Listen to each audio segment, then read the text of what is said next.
Machines installment number 67. It is another Behind Enemy Lines battle report, and we'll be observing a battle between Jarl, Devil of the Thornwood, and Major Marcus Brisbane, the one they call Siege.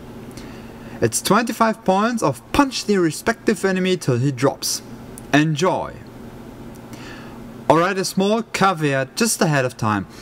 Since I did not play in this game, nor have any in-depth playing experience with Siege or Jarl, my memory is all shades of hazy.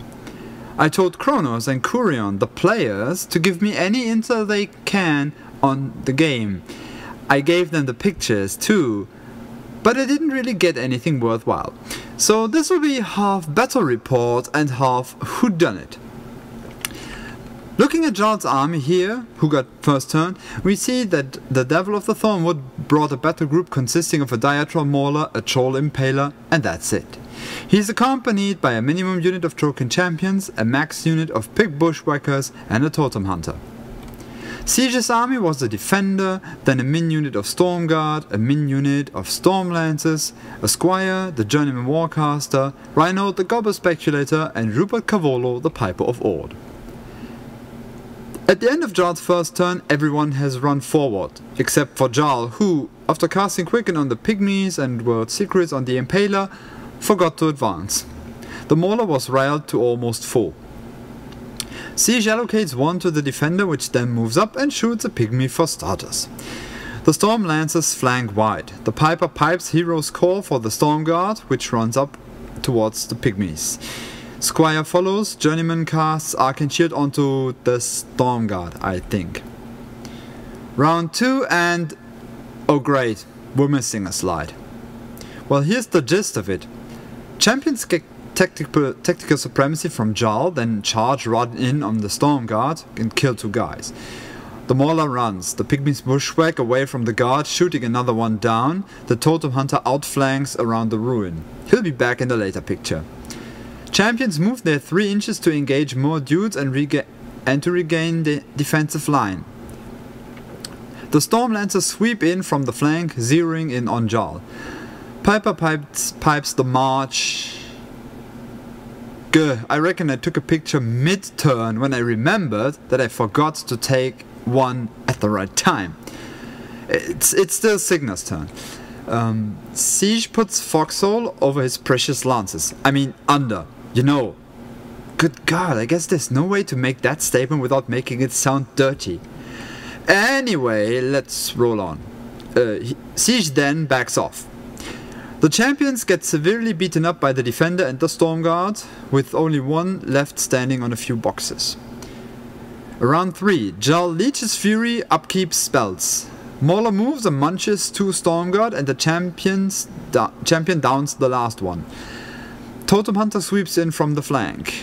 The Impaler throws a fully boosted spear at the Storm Lancers, taking the one on the hill out.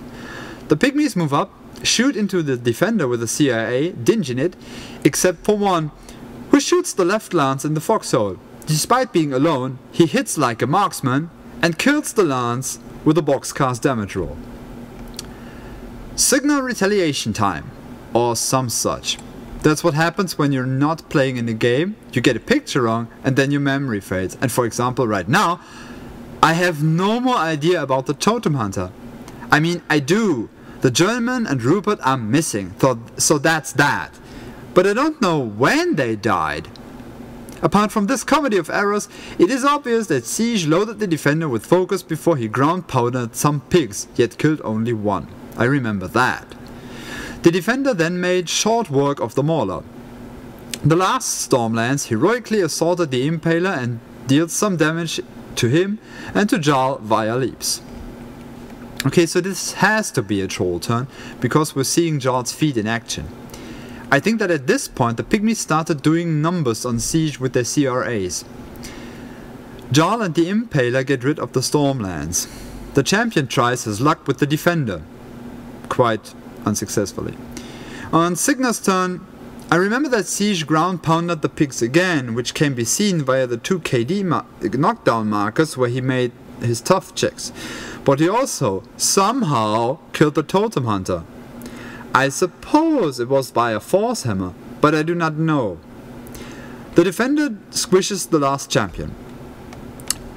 Jarls again. The Impaler throws a boosted spear into the defender, the pygmies advance and combine on Siege for a few more damage. They also shoot down the Gobber. Siege moves back into the forest, feeds and one-shots the Impaler with a rocket in spite of his impending demise. Next turn, the pygmies combine on him to bring him down. Jarl wins. In hindsight, there isn't much to be said. Usually you expect a better performance from a Siege list, even though this one certainly was not optimized. However, Kurion had never played Jarl before, so the psychology might have been a big factor here. Stars of the match certainly were the Bushwhackers, shooting everything from Stormguard to Stormlancers to Siege himself. And I once again apologize for the lack of a true report. I contacted Kronos for a compensatory match between two gunslingers, Jarl and Kane, but we'll see if, or rather when, that works out and is aired. Next issue will see me and my go-to caster go up against Kurion myself. Until then, farewell.